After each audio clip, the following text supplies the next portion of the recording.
Hello guys, কেমন আছেন? আশা করি আপনারা ভালো আছেন। আমিও খুব ভালো আছি। আবার একটা নতুন ভিডিও নিয়ে চলে এলাম আপনাদের সামনে।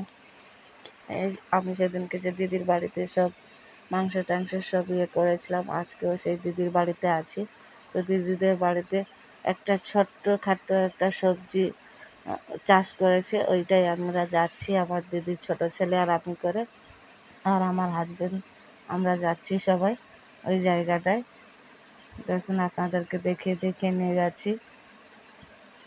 অনেক রকমের ফুল গাছ, সাইডে পুকুর টুকুর সব আছে। এই যে এটা একটা পুকুর, এখন তো রোদের সময় শুকে গেছে। এটা একটা তার জায়ের বাড়ি, এটা একটা তার কাকি শাশুড়ির বাড়ি। এই যে সামনে সোজা যে রাস্তা গেছে সেটা মুসলমান বস্তি। এইদিকে সামনে সামনে এই যে তাদের বাড়ি পৌঁছে গেলাম, যেখানে চাষ হয়। এদিকে টিউবওয়েল আছে, মানে জল আনার কল। দিদির ছেলে চাবি খুলছে, বাড়ির দিকে ঢুকবো। টুকটাক সব রকমের চাষ করেছে দিদির ছেলে, দিদির ছোট ছেলে। এই যে আমরা ঢুকছি, তার এইটুকু সীমানায়, এপাশে এইটুকু সীমানায় তাদের এই বাড়িটায় সব রকমের সব টুকটাক চাষ করেছে।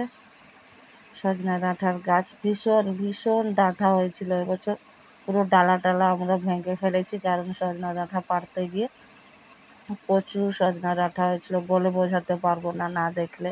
তাও কিছু কিছু একদম ডাগায় থেকে গেছে, সেগুলো আমরা পারতে পারিনি।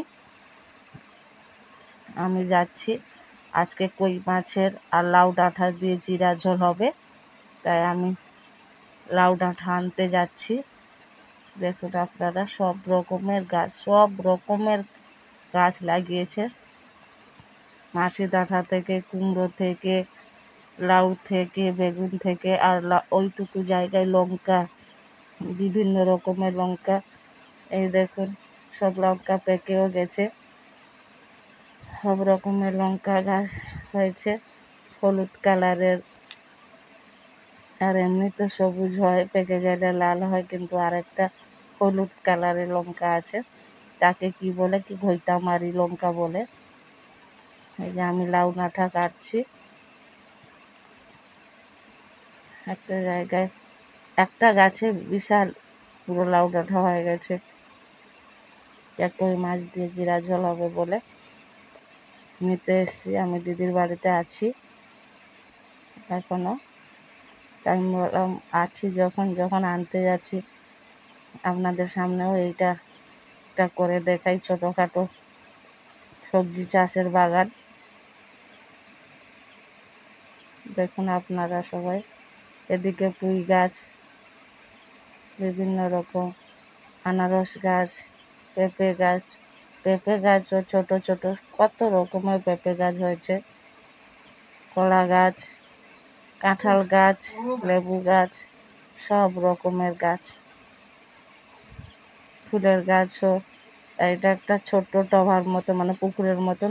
এখন রোদের সময় জল শুকিয়ে গেছে, হয়তো এটা পুরো ভর্তি হয়ে যায়।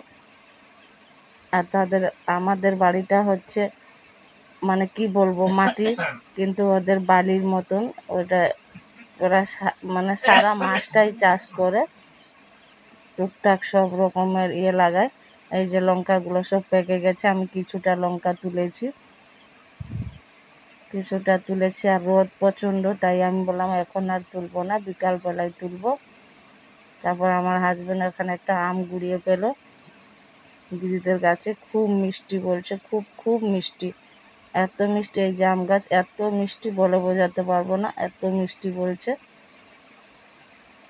কলা গাছ হয়েছে, এই যে কলা গাছে কলা কাঁধি হয়েছে, দেখো তোমরা সবাই, 2-4টা কলা কাঁধি হয়েছে। ওদিকে আবার বেগুন নিয়ে যেতে বললো দিদি, তাই বেগুনও আমি নিচ্ছি। বেগুন গাছও অনেক হয়েছে, দেখতে পাচ্ছেন। আবার এদিকে একটা 3টা ধরেছে, কিন্তু 2টো নেওয়ার মতন হয়েছে, আর একটা তো একদমই হয়নি। এই জন্য আস্তে করে আমাকে ওটা নিতে হচ্ছে, কারণ ছোটটা যদি সঙ্গে চলে আসে। তাই আবার হলো না, হাতে দা দিয়ে কাটছি, দা দিয়ে সেটা কাটলাম।